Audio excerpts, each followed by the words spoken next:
Assalamualaikum warahmatullahi wabarakatuh. Alhamdulillah, salatu wassalamu ala rasulillah sallallahu alaihi wasallam. Teman-temanku sekalian, dengarkanlah ini sepenggal kisah tentang manusia agung paling mulia, yang dengan namanya Allah permudah segala urusan, yang dengan namanya Allah kabulkan segala hajatan baik di dunia maupun di akhirat. Dialah Nabi besar kita, Muhammad bin Abdullah bin Abdul Muttalib, lahir pada hari Senin pagi tanggal 12 Rabiul Awal, bertetapan pada tahun 571 Masehi di kota Mekah. Nabi adalah uswatun hasanah bagi seluruh umatnya, sebagaimana firman Allah Subhanahu wa taala, A'udzubillahi minasyaitonir rajim. Bismillahirrahmanirrahim. Laqad kana lakum fi Rasulillahi uswatun hasanah. Uswatun hasanah adalah sosok panutan, sosok teladan untuk ditiru. Nabi adalah sosok itu untuk semua umatnya dalam segala hal. Yap, benar, dalam segala hal. Nabi adalah uswah hasanah dalam hal ibadah, uswah hasanah dalam bergaul dan bermuamalah. Bahkan Nabi uswah hasanah dalam hal kesabaran menghadapi pahit getirnya kehidupan dunia ini.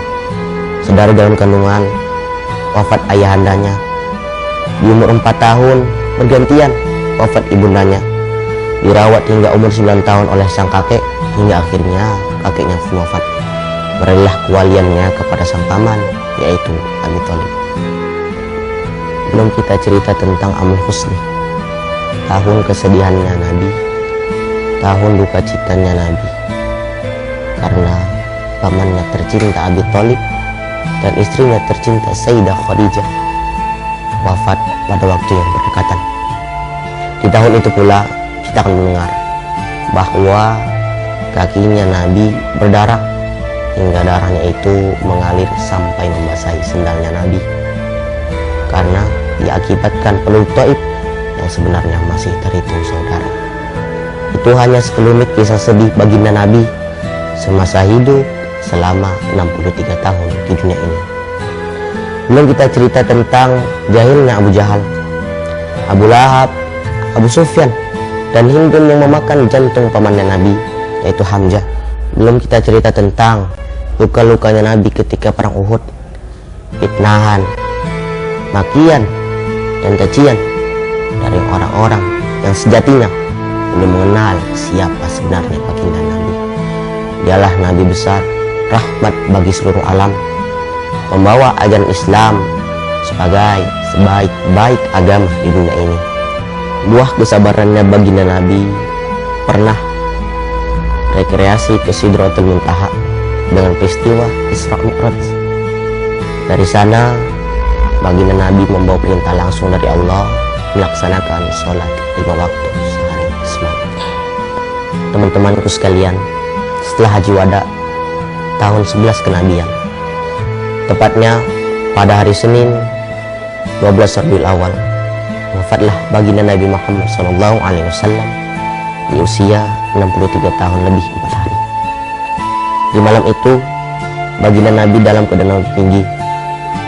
Nabi berdialog dengan malaikat Jibril tentang doa dan harapan baginda Nabi bahwa umatnya telah mendapatkan jaminan surga. Nabi bergembira. Lantas malaikat Jibril memberitahu kepada Rasul bahwa di depan rumah telah datang malaikat Israel. Malaikat Jibril bertanya kepada baginda Nabi, "Wahai Rasul, apakah malaikat Israel boleh masuk?" Baginda Nabi mengizinkan malaikat Israel untuk masuk. Masuklah malaikat Israel sang pencabut nyawa. Masuklah malaikat Israel sang pencabut nyawa dengan mengucapkan salam. Setelah itu malaikat Israel berkata, "Wahai Rasul, saya diperintahkan oleh Allah Subhanahu wa taala untuk menawarkan 2 pilihan. Yang pertama, baqa'un fid dunya, dan yang kedua, Rafiqul A'la." Baginda Nabi menjawab, Ar-Rafiqul A'la, yang bermakna menghadap kehadiran Allah yang maha tinggi. Baru kemudian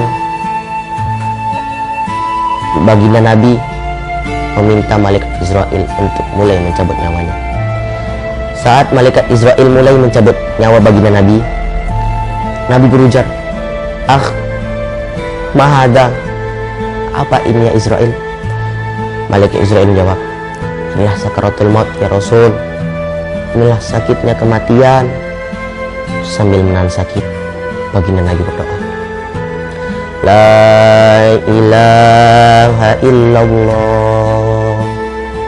Sungguh sakit sakaratul maut ini Allah, ringankanlah sakaratul maut ini Allah, ringankanlah. Malaikat Israel berkata, wahai Rasul, ini sudah aku ringankan 70 kali untukmu. Nabi menoleh heran, apa Israel? Sudah kau ringankan 70 kali, tapi sakitnya masih begini. Bagaimana dengan umatku?